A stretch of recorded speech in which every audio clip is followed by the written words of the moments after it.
Major funding for this program provided by the Moving Image Trust Fund. Additional funding for this program provided by the Arkansas Agriculture Department. Hello, I'm Tony Brooks, and this is Agri Arkansas. Today, the Arkansas Agriculture Department, canning and preserving your harvest, and a look back. Our guest, Wes Ward, Secretary of Agriculture with the Arkansas Agriculture Department.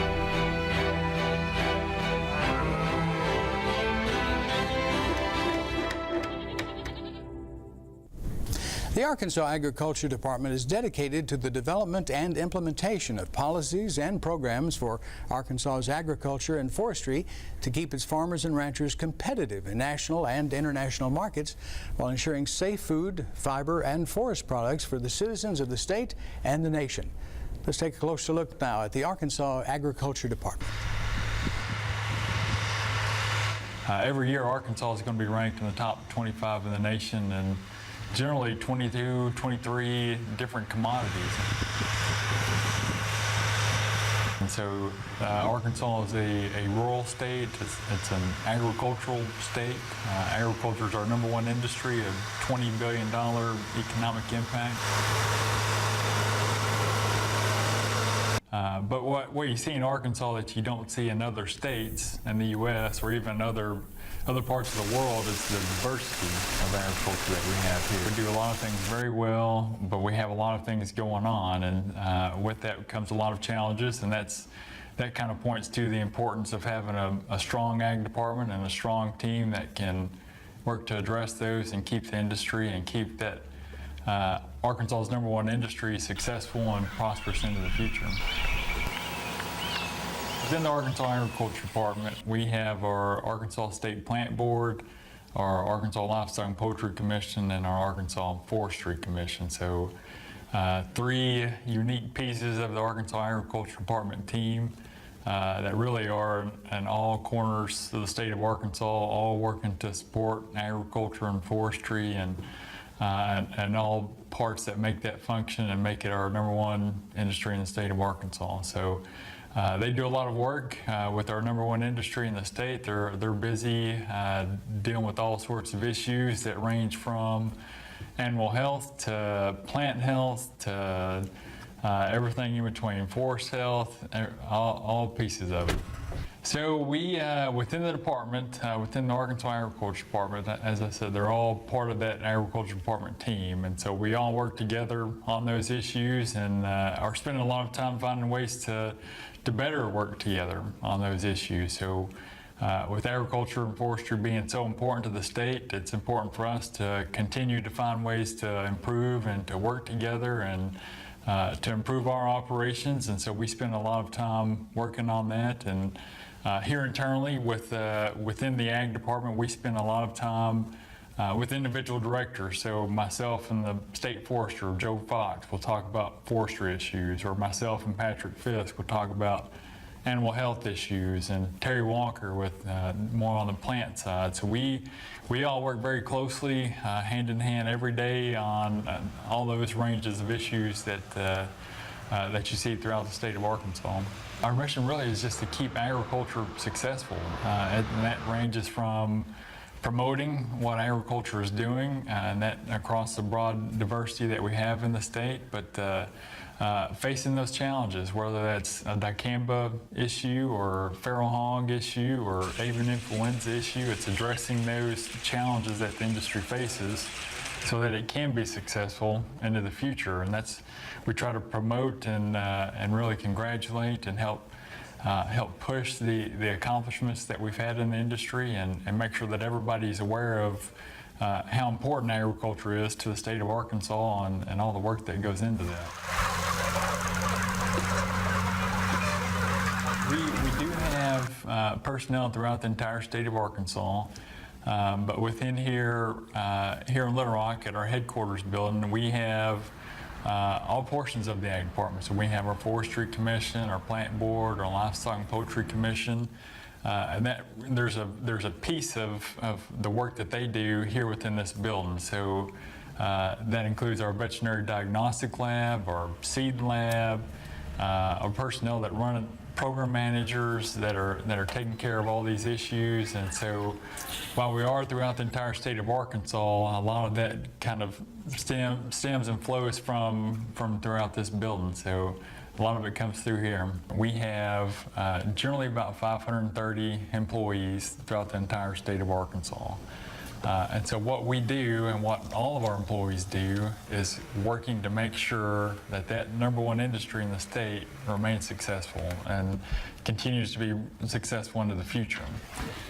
So we spend a lot of time on that. So I would say really that's where it translates, is you've got an industry and you've got the employees behind the scenes that are helping to promote and helping to make sure that it's successful and continues into the future. The role that we play is really more of a state agency, state government piece, and so we are the regulatory function on a lot of these things. But I would say that we're more than just the regulatory function. So this is all part of making sure that the industry is successful into the future, is that you have these rules and regulations on what can happen and what can't happen. So avian influenza and a quarantine. So if there's an incident, we have these rules of what has to happen and how we respond. And so that's more of our role that is different from, say, Farm Bureau or Division of Agriculture. So you look at our extension folks and Division of Agriculture, and they're more on the education, the research, the technical expertise on how you do certain things. And our area is more on the regulatory side and making sure that it's a safe, competitive, fair environment for everybody, for both producers, consumers, and everybody in between.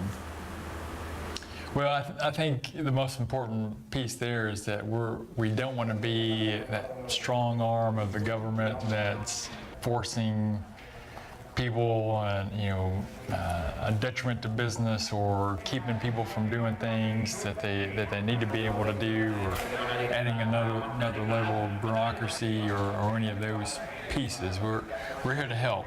And I know that's sometimes difficult for people to understand, but we don't want to be the people that come in and say, okay, we're gonna fine you because you broke this rule. Our approach generally is we want to help you be in compliance and make sure that you're following the rules and the regulations, and helping producers and helping them to be successful across the broad range of their operations. So that's, I think, a little bit different than what some people might expect.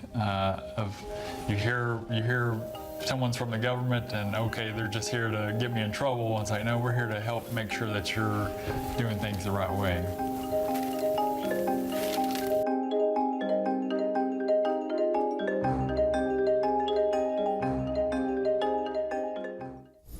Once the hard work of growing and harvesting is complete, we have to turn our attention to canning and preserving the harvest. The folks at the Southern Center for Agroecology have been holding classes on canning and preserving for the past few years. We decided to pay them a visit. Tonight we're here at Natural Grocers. The Southern Center for Agroecology is hosting a series of canning and fermentation classes. This is our first canning class, and we'll be making pickled okra today. So our canning and fermentation classes are a 6-part series where attendants can learn different ways to expand their skill set on how to use fruits and vegetables. So instead of just cooking and baking and frying, you're learning how to ferment something or how to can it for later on, and how to pickle things. So it just helps broaden someone's culinary landscape. Well, prep work of the vegetables, and then making a brine so that we can actually pickle the vegetables, and then heat processing them in jars in a canner to can them so that they're shelf stable. That's for vegetables that don't have any brine, just water-based. And the difference between these two is I believe this is our 3rd year doing a series of classes. We started out with canning classes the first year, and then last year we branched out to fermentation classes. So this year we kind of streamlined the classes we're offering. So we're offering 3 canning classes and 3 fermentation classes throughout the fall. This year all of our classes will be here at Natural Grocers in their community teaching area. Well, ever since the advent of grocery stores and refrigeration, we kind of lost touch with how to preserve the season's bounties through canning and fermentation. And now with the rise of farmers markets and more people having access to local foods throughout the season, more people are trying to get back into what their grandmothers and grandfathers did with their gardens, and that's just preserve the bounty, the excess. And then also, one of the reasons why I can and ferment is just to have that experience of different flavors that I can't find in the grocery store. So I think that's another thing people are getting back in touch with. I'll give tips on what vegetables to look for when you are considering canning them up, because you have to have a certain quality of vegetables. So we'll talk about that, as well as just the basic food safety parameters of how to can safely so that you're not creating any potential problems down the road. And this is my trick for my lids. As I'm waiting for my jars to heat up and not everything to heat up, I put my lids in a pot, and then with the handle I put my rings there, so it's easier to put it all together when I pour the brine. Tonight we're learning the basics of canning and pickling, but what I'm really excited is the fermentation classes that we'll have coming up. And fermentation is just a chemical change of your fruits and vegetables into something that has more enzymes in it. So it's not just a raw vegetable with its nutrients, there's more enzymes in there so that your body can absorb those nutrients. So it's beyond, I guess, raw and vegan and organic foods.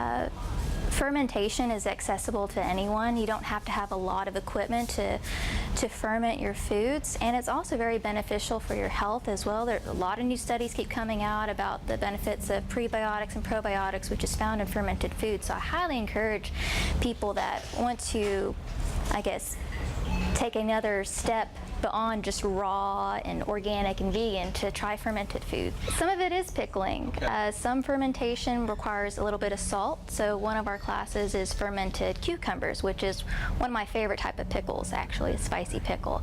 But you can also use sugar in a ferment, such as your wines and beers. And so we'll be making kombucha and ginger beer in one of our sessions. On the Southern Center for Agroecology's Facebook page, they have information on how to register and how to sign up through the Eventbrite page where we have our tickets. Anything else you like to add? Savor the flavor.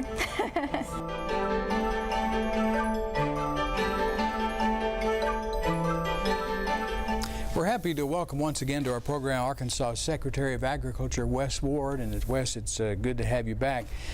Every time we create an episode of Agri Arkansas, I'm amazed at the size and impact of the agriculture industry in our state.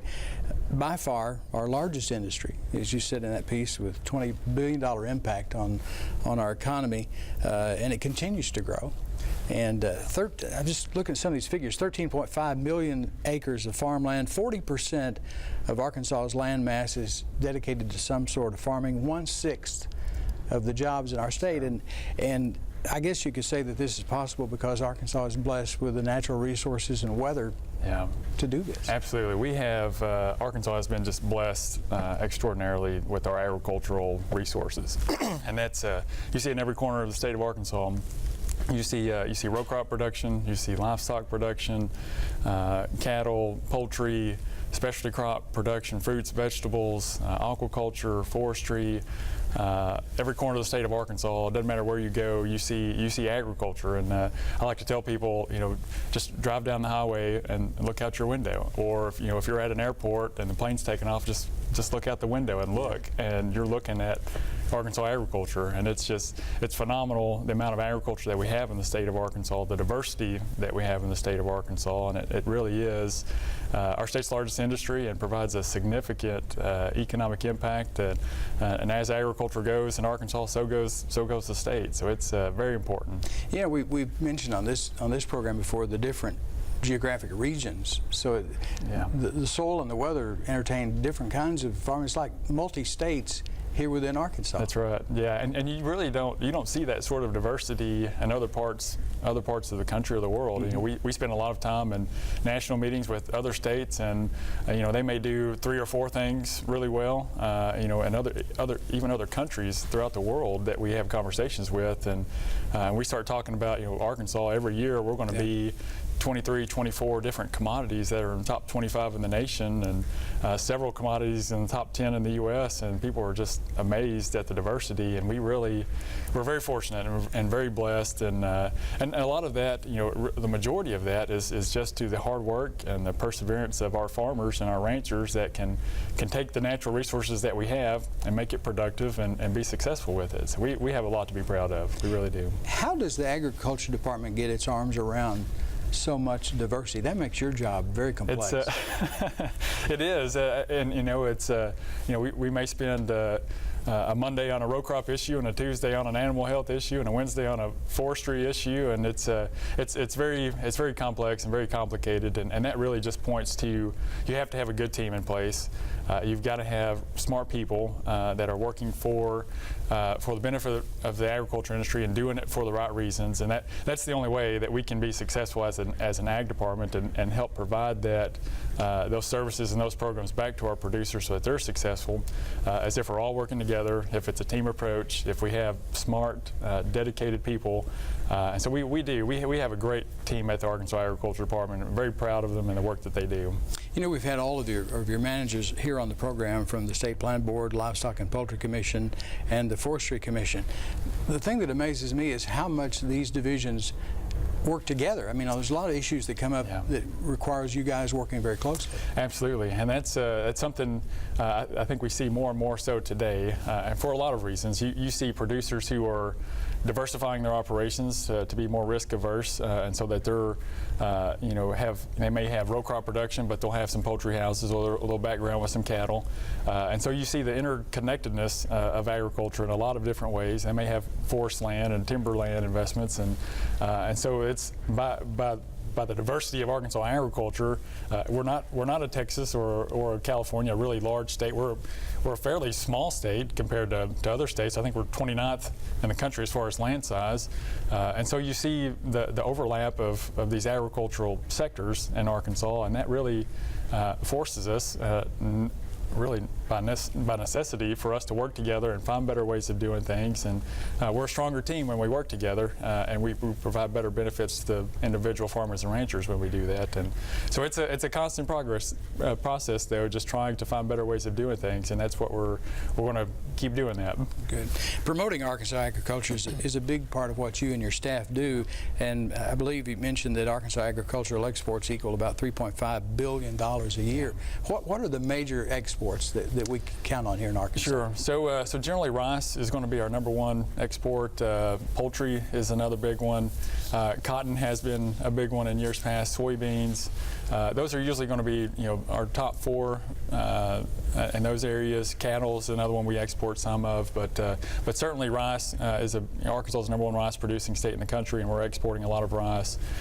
Poultry makes up a very large segment of Arkansas agriculture, and you see, when you look at the world and you see what the staple diets are, rice is usually a part of that. And then as you see developing economies growing and they're developing being able to consume more protein, it's usually poultry. Right. And so you see a lot of rice and poultry throughout the world, and a lot of that is coming from Arkansas.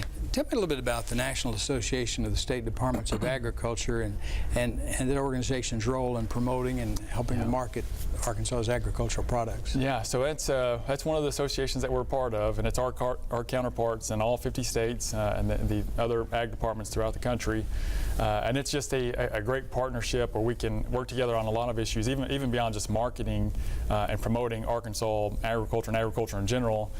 We may have an issue with avian influenza or feral hogs, and it just gives us that venue for us collectively throughout the country and the ag departments to work together to try to find those solutions. And so that's one thing I love about agriculture. It's certainly there's competitive nature amongst us on trying to do the best that we can and trying to be the best. but we're always trying to help each other, and you see that with neighbors, individual farmers and ranchers in an area that are always helping each other, maybe trying to get a crop in, but you see it at the Ag Department level as well, where it's a regulatory issue, whatever it may be. What is another state doing that we could do, and vice versa? We're all trying to make agriculture better, and that makes our country better. It makes our state better, and so it's just a very interesting dynamic with the agriculture industry that we all work together and try to make each other successful. We've got about a minute left, and your department, your folks are more than just responding to these issues. You've got to be prepared to confront any situation. That's right. Yeah, and it's. Very blessed with the amount of agriculture and the diversity of agriculture that we have, but and the successes that we've had. But with those successes come a lot of challenges, and every industry has a challenge associated with it in one form or another. And so we have to not only be prepared to tout the successes, but also be prepared to respond to the adversities and the challenges that come with that. And we see significant challenges every year that range from droughts and flooding and animal health disease and those sort of things that we have to be able to respond to in order for the industry to remain successful. Wes, thank you for being with us. Always a pleasure to have you on. Same here. Look forward to seeing you again. Yes, sir. That's all the time we have for today. As 2017 comes to an end and we're wrapping up our 4th season here on Agri Arkansas, we wanted to close the year by revisiting some of the folks we've met along the way. Let's take a look.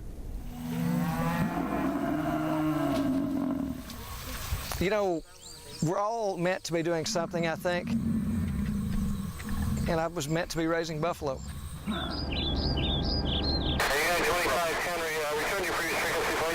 What we're trying to do is reduce the cost of inmates per day per meal.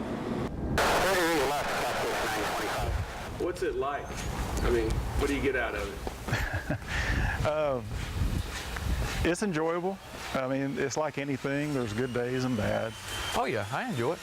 It's always fun to get back in it. I guess the best part about the whole situation to me is, I mean, it's a challenge. I mean, it's not something that everybody does. It's a dangerous job. I was kind of thinking about it last night, knowing we'd talk, and essentially, like, it's kind of your life is kind of like a song, and my song is made up of, like, every instrument's like my marriage and being a father to my kids and farming chickens and building up soil and restoring land and taking pigs. Like, everything I do is an instrument, and at the end of it, when I pass, it's like I just want that to be real beautiful to God, and and just, there's, I watched someone die a couple times in Iraq, and there's just this, part of that is that song for them too, but they never got to, that was cut, theirs was cut short. So there's a lot behind some chicken.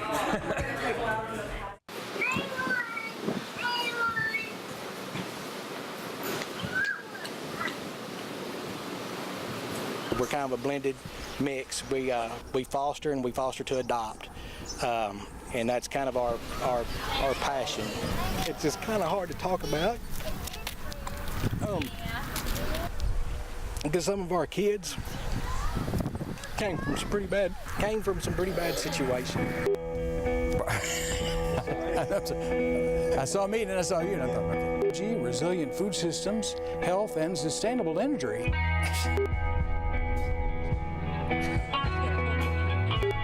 That was perfect, except we got a little bit of sunlight on you, okay?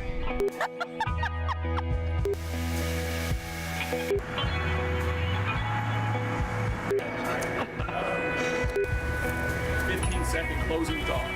Okay. Pressure. Oh, you do. My mom wants, I'm a photo for my mom. A bottle calf right now that I am transitioning to a nurse cow. She in the shot. Is the 5th largest agriculture commodity in the state. More than 20,000. Well, I have 5 sons, and I've raised these boys out here and taught them how to work. installed some work ethics in them, and I feel like probably kept them out of the penitentiary. So I realized I did not wear appropriate footwear. Environmental, wow. Can I start that over? I just forgot the word studies. I'm titled Ag Pilot Extraordinaire, I guess. Get it right, that sun's fixing to come back out.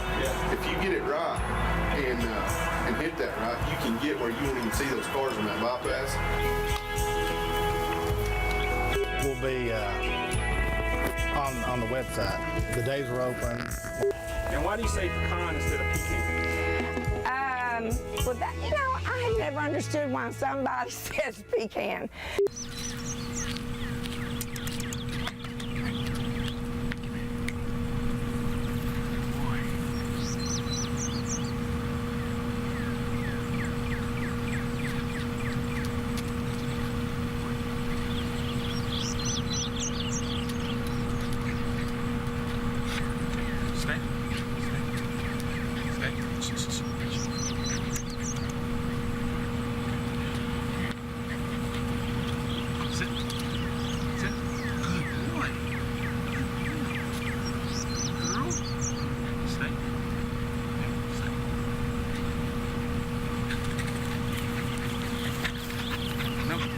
Major funding for this program provided by the Moving Image Trust Fund.